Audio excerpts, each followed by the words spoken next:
I'm very honored and delighted to be joined today by the new Transportation Secretary and former Mayor Pete Buttigieg. Mr. Buttigieg is the 19th Secretary of Transportation. He was sworn in early February of this year. Prior to joining the administration, he served as 2 terms as mayor of his hometown, South Bend, Indiana. He's a graduate of Harvard University, a Rhodes Scholar at Oxford. And importantly, he served 7 years as an officer in the U.S. Navy Reserve, and in fact took a leave of absence from the mayor's office for deployment to Afghanistan in 2014. We all know that Secretary ran for a president. Following his efforts there in the primaries, he campaigned tirelessly for the Biden-Harris ticket and served, of course, on the advisory board for the presidential transition. In December, he was nominated to be Transportation Secretary, and as I said, he was approved by the United States Senate in early February and was sworn in. And importantly, historically, as the first openly gay person confirmed to serve in a president's cabinet. And we're delighted to have the secretary with us today. Everyone in the Real Estate Roundtable and real estate industry understands how important transportation in general is to our business, how important it is to local communities. There's a virtuous cycle in many ways, you might say, between real estate and infrastructure and transportation. Our buildings, of course, depend on safe, efficient, modern transportation, transit, electricity, broadband, all of those things. And we are very, very excited to be a positive contributing voice as the administration and Congress looks into the infrastructure proposal that the administration has put forward. I guess I would stop by simply saying that the secretary is part of a small task force consisting of 5 other administration officials, all of whom are either former mayors or governors, to help communicate with the American public about infrastructure. And I think that we all should be very appreciative of the work that the secretary is doing and that the entire administration is focused on. So, Mr. Secretary, welcome. And perhaps you'd like to open up with a few remarks, and then we'll have some questions to talk about. Go ahead, sir. Well, thanks very much. First of all, thanks for having me. Thanks for your work, and thank you for acknowledging the formation of this. Sometimes we're calling it a jobs cabinet that I'm so humbled to be part of, along with Secretaries Fudge and Walsh, Granholm and Raimondo, communicating with the American people about the opportunity before us with the jobs plan, which I know we'll have an opportunity to discuss in a moment. I really appreciate speaking with this group in particular because I think you are really forced by events and by reality to think in big picture terms, much as mayors are. You know, when I was mayor, you didn't wake up one day and think about housing, and the next day think about business, and then the next day think about transportation. Every minute those things were fit together. Sometimes Washington isn't organized in that way, but right now we have a great whole of government effort to make sure that we're building for the future that America needs. And just thrilled to have the opportunity to discuss some of these opportunities with you and address your members. You know, I think one comment there that I would pick up on immediately is your reference to mayors and governors and how do you, when you come into this position, what do you bring from your former life as a mayor to your office today? And how does that impact your perspective on things? Well, I think even coming, or especially coming from a community that's not the biggest city in the U.S., you really have an appreciation for what it's like trying to get results from your engagement with the federal government. And there are communities of all sizes around this country that are really on the front lines of solving the biggest problems that we face. Every national or global problem or challenge is a very specific challenge somewhere in particular for a mayor or a local leader to deal with. Everything that goes on in real estate goes on in a neighborhood. Everything that happens in transportation happens in getting from one specific place to another specific place. And so I try to bring that perspective into this agency, which is certainly run at a different scale than any city, 55,000 employees and a budget on the order of $80 billion in a normal year. let alone the resources we're trying to manage. But we're trying to do it all with regard to the actual problem solving that has to happen on the ground. And that's part of what I'm excited about in the jobs plan. You know, we shouldn't be solving every problem in Washington. The solutions, more often than not, don't come from Washington, but more of the resources should, more of the tools should.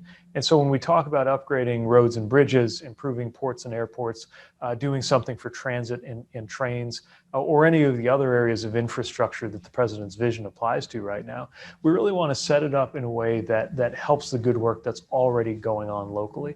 And we've seen local authorities on the absolute front lines of things like responding to the pandemic.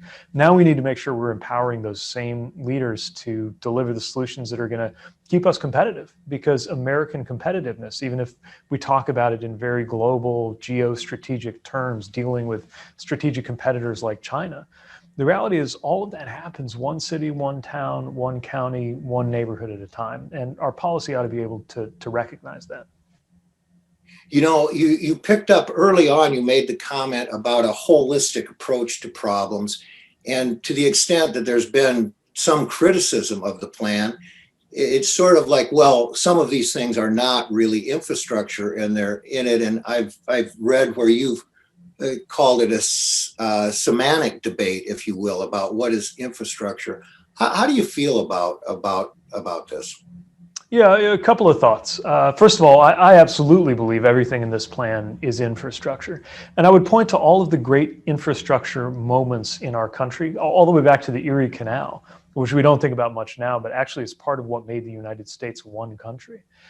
If we think about the transcontinental railroad, certainly if we think about the interstate highway system, built at a time when going coast to coast in a car might have taken you 2 weeks before Eisenhower delivered that interstate highway system. At each of those moments, those innovations, investments, really challenged the country's standing concept of what infrastructure was. They challenged the country to think bigger about what infrastructure means.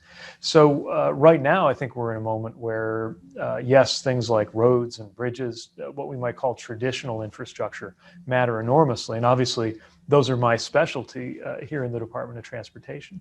But in 2021, it would be foolish to suppose that a connection to the internet is any less important than a connection to the interstate. Those things go hand in hand because you need them in order to participate and thrive in today's economy. Water and wastewater, very unsexy topics, but every mayor knows how important those things are. And we know we got to work on those. But let me also say this. I believe all of these things amount to the foundation of what makes it possible to live well in this country, which makes them infrastructure. But I would also say this, especially to those, and I'm talking to folks from my party and the other party every day. If we're going to agree to disagree on whether this particular investment fits your definition of infrastructure, fine. It's still a good policy. You still ought to vote for it. So I don't want us to get, even though I love these philosophical debates, I don't want us to get bogged down in that if at the end of the day, the American people want not only the plan as a whole, but the individual pieces that make up that plan. Yeah, I do think that, people get caught up on what was infrastructure yesterday and our fathers and our grandparents' infrastructure, right, and how, life is changing for everyone. Certainly younger people are traveling different. We want mobile jobs. We want mobility. We want all of these things. We want internet access for education purposes and opportunities, and creating an infrastructure for tomorrow. Solving today's problems. You don't want to blow your tires up, that's for sure. But you also want to be prepared as the economy moves forward, don't we? Exactly. And if the pandemic has taught us anything, it's that things are changing faster than we think in terms of how we get around, where we work, how we work, how often we move around to get to work. And that means, yes, we got to make sure it's easier and safer to, for example, use a car in this country, while making those cars greener, we hope, with electrification. We also ought to create alternatives so you don't have to bring 2 tons of metal along with you everywhere you go. And that could be about something as exciting as a fast train, or as simple as a bike lane. All of those things have to fit together, and the decisions ought to revolve around individuals, human beings, and their choices and their freedoms. rather than having the whole system revolve around whatever used to be considered transportation. Well, I certainly, in just a few minutes, am quite aware now why you were so popular when you ran and why people flock to you. Though you said so many things that are so intriguing and inviting. Let me go to a couple of things. Transportation, inner city transportation, public transportation.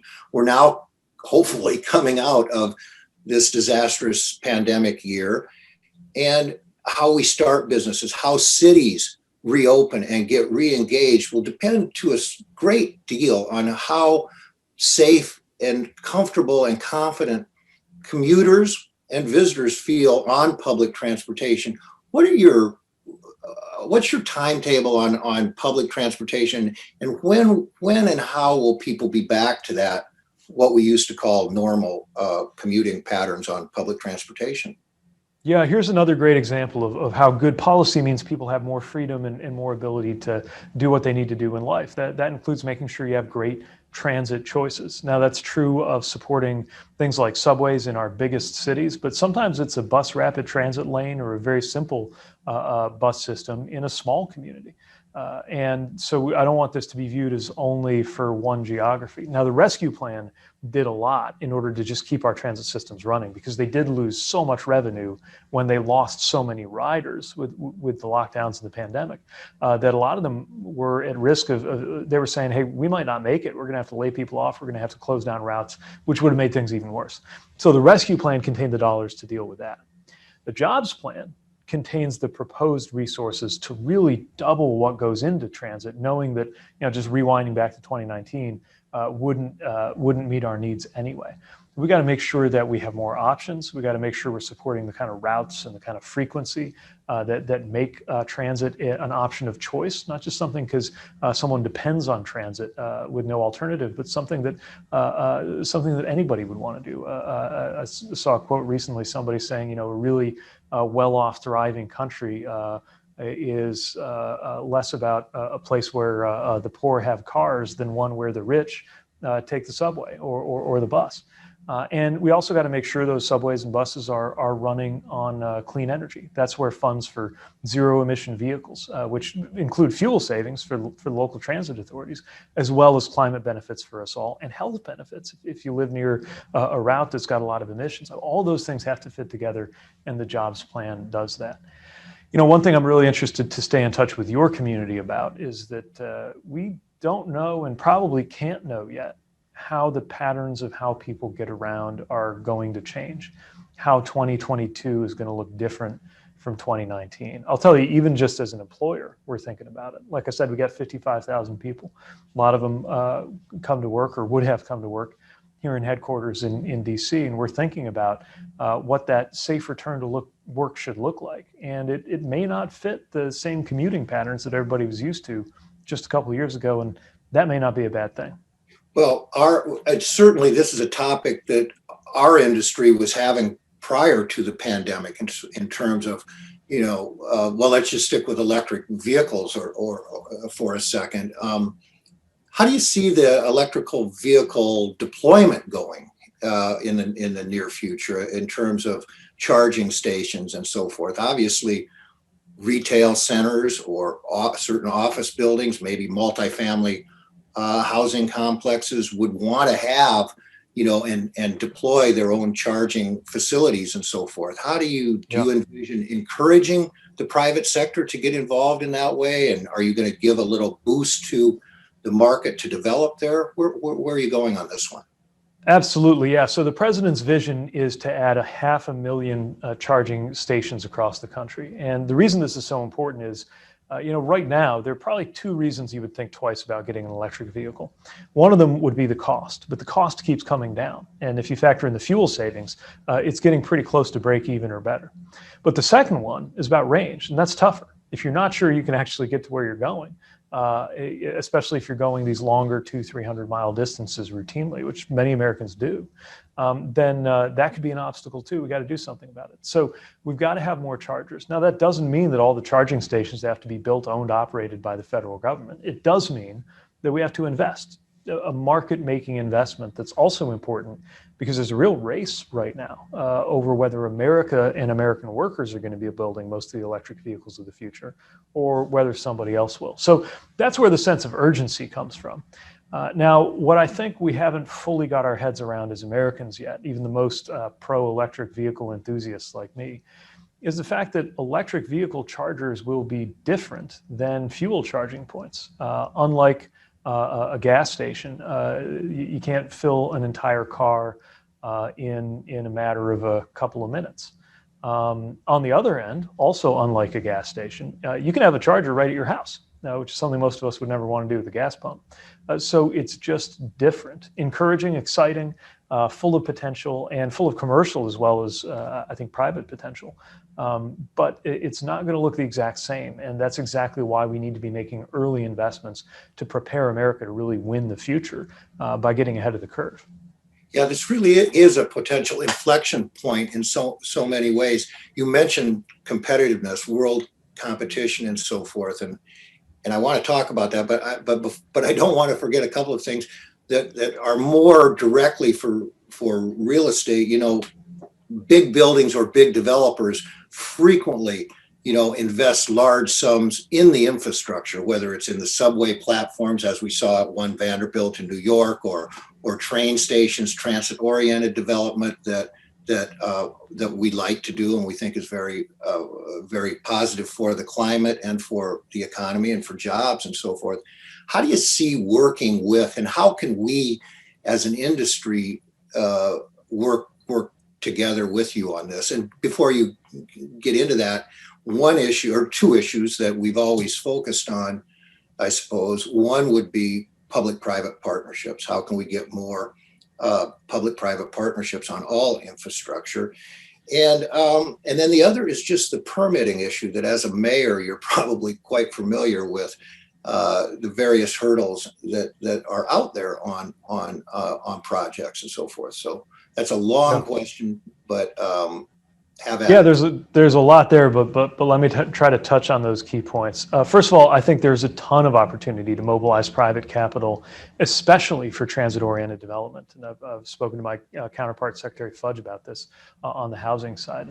Again, mayors don't think about housing today and transit tomorrow. These things all fit together, especially because when you think about it, your experience of the actual distance between your home and your workplace, for example, or your home and your school, you don't actually feel it in terms of miles. You feel it in terms of minutes. In other words, it's going to be just as difficult for you if it takes, let's say, 60 minutes, whether that's traveling 3 miles or 30. So we really ought to be thinking about how a human being gets from here to there, which is not always the same as how many miles you see on a map between people and where they need to go. That's where things like transit options can really matter. Things like good design really matter. On permitting, you're right. As a mayor, I've experienced this. I've seen the complexity and the cost that can come with compliance in the permitting process. Now, look, these laws are on the books for a reason, and we can't cut corners. But I think we all have seen cases where something's 10 pages that could have been 4 to get the same information. Something's 9 steps and it could have been 6. And I think we ought to be on the lookout for anything that's duplicative, anything that isn't adding value or isn't securing a really important policy goal, and just try to keep the pace up. And we're scanning across our own department for things that we can improve in that regard, as well as just being more user-friendly, especially for the smaller developer or the smaller mayor who's trying to get something done and who maybe doesn't have an elaborate federal relations apparatus or a NEPA expert on staff, and frankly shouldn't have to, in order to be able to get something done. Just one last point I want to mention, since you raised how developers and real estate and transportation go together. I actually think maybe the biggest shift is one that's yet to come, having to do not with electric vehicles, but automated vehicles in terms of its impact on land use. If the rise of automated vehicles means more people experience a vehicle as a service rather than as a possession, that completely transforms the need for surface parking and where it ought to go, and whether it ought to go anywhere near a residence or an office, or whether it can be out in an area where land is more abundant. If you just stop and think about what that means, especially if you've ever been involved in a project where you thought, okay, we got everything figured out except the surface parking. And I think many a mayor has seen a very promising jobs opportunity kind of get stuck on that point. That's something to really think about, because those issues may become live sooner rather than later. Not quite as soon as electric vehicle adoption, but certainly live issues on a horizon that we can see coming. Well, again, our industry, we've been thinking about these issues, and we'd love to figure out a way to interact with your team over there on these, because it is something that people are thinking about. Obviously, younger people, it's kind of a rental attitude, rent your vacation home, rent your cars, rent your riders, rent your clothes, rent everything, right?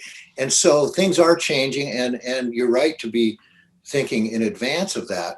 On permitting, obviously, involvement and allowing people to voice their points of view on developments and so forth is something that is very important, because if you don't get it, then you don't get strength of communities, and you don't have a sustainable development in the future. A lot of it is duplicative. We saw this, and I'll just put this in your back of your mind maybe, years ago in wetlands development issues, for example. People would have to go from department to department, federal departments I'm speaking of, before they could, and by the time you got to one department, the other department had changed its views, and you had to go back around, and it became a very lengthy process. And there was a solution created where there was a lead agency, which would kind of be the point contact for the other agencies that were involved in that. And it might be a model that for federal infrastructure projects, you might want to at least be aware of and think about it. And there might be lessons learned. I'm not trying to tell you what to look at. You certainly know that, but it's kind of an obscure point that sometimes is lost on some people.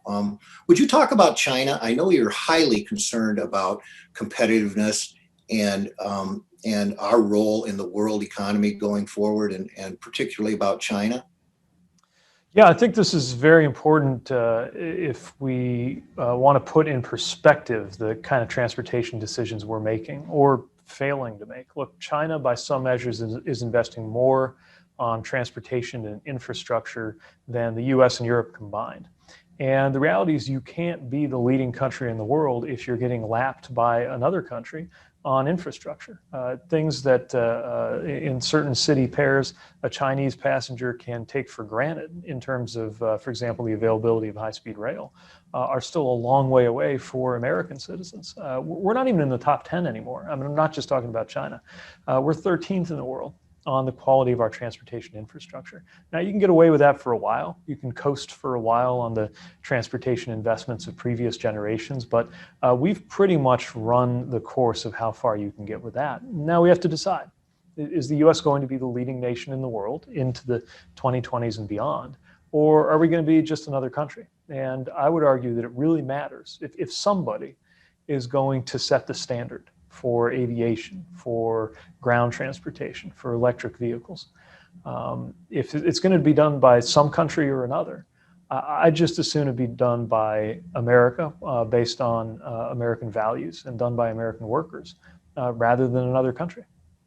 Yeah, and I certainly, you're not going to get a pushback or argument from our group on that. And obviously the supply chain issues, where those batteries are manufactured, how other aspects of this are manufactured and controlled and not controlled outside of the country is very, very important. I think you did raise another issue that I could talk to you all day, sir. I'm not gonna, but I could. You raised high-speed rail in China and so forth, and it was obviously a priority of the Obama administration. And I'm curious where you see high-speed rail within your emphasis on things going forward. Well, again, this is an area where Americans have been asked to settle for less. The distance from Beijing to Shanghai is about like that from Chicago to Atlanta. But if you're in China, you can make it in less than 5 hours on a train. Nothing close to that is available to an American passenger on our rails. And again, this is an area where I believe we ought to be the best. Now, as somebody who's always cared about trains, I'm pretty excited that we have, I think, the most passenger rail enthusiastic president possible in President Biden. So I know I'm always going to be second place in this administration on enthusiasm for this, but I'm aiming to make it a close second because we really have a lot of work to do. And the American Jobs Plan contains resources, first of all, to upgrade what we've got. We know there's a maintenance backlog. You look just around the country, everything from rural areas to the Gateway project that is so important in the Northeast corridor and the tunnel, the condition of the tunnels there. There's a lot of work to be done there, but also adding new routes, adding speed to our routes. America is absolutely capable of doing this. I mean, I just refuse to believe that a standard of service that a Chinese or Japanese, or for that matter, Italian or Turkish or English citizen can take for granted is somehow out of reach for the American people. We can do it if we choose to. And if we choose to, there'll be a lot of economic benefit that comes from that. Thank you for bringing up the Gateway project. That is, in our view, a very, very important artery in the entire nation for the economy. Happens to be in New York, but it's an artery that many states and many people benefit from. And there's a handful of these around the country that have that kind of national impact, even though they are local. And I know you're focused on that. Sir, this has been a fantastic discussion with you. I really very much appreciate everything that you've said and done and are doing and proposing.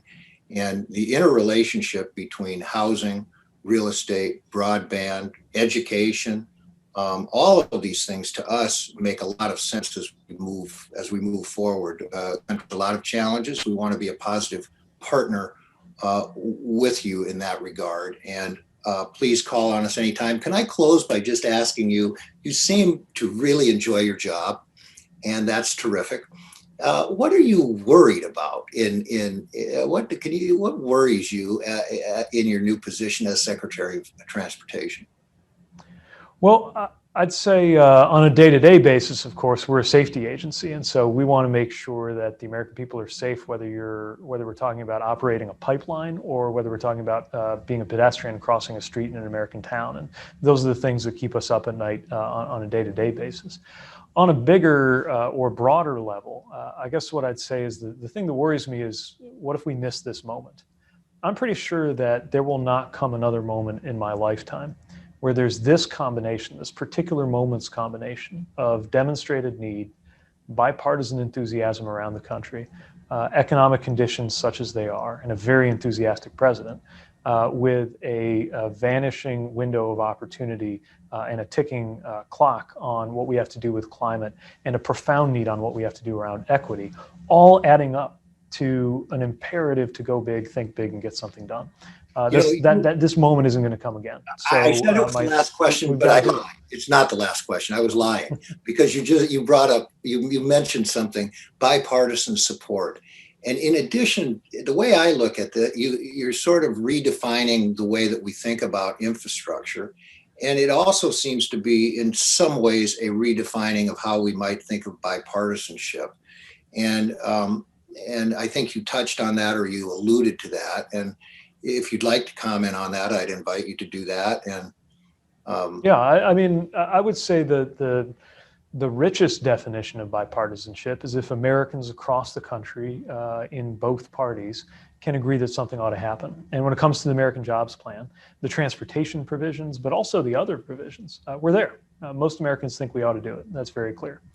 Now, I could say that we'd much rather have the majority of the American people wanting this, and the majority of Republicans and Democrats agreeing, where that's not quite happening in Washington yet, rather than the other way around. But the truth is, it doesn't happen unless it happens here in Washington on Capitol Hill too. And so that's why I'm trying to have that conversation, listening as well as selling, with folks across the aisle who, every last one of them comes from somewhere.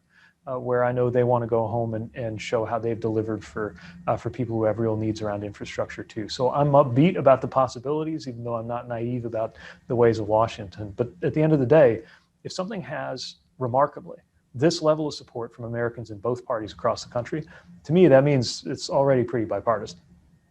Well, congratulations on your new position. You're hit the ground running, and we look forward to working with you and seeing you. And it's been an honor to have you with us today, sir. Thank you very, very much for your time.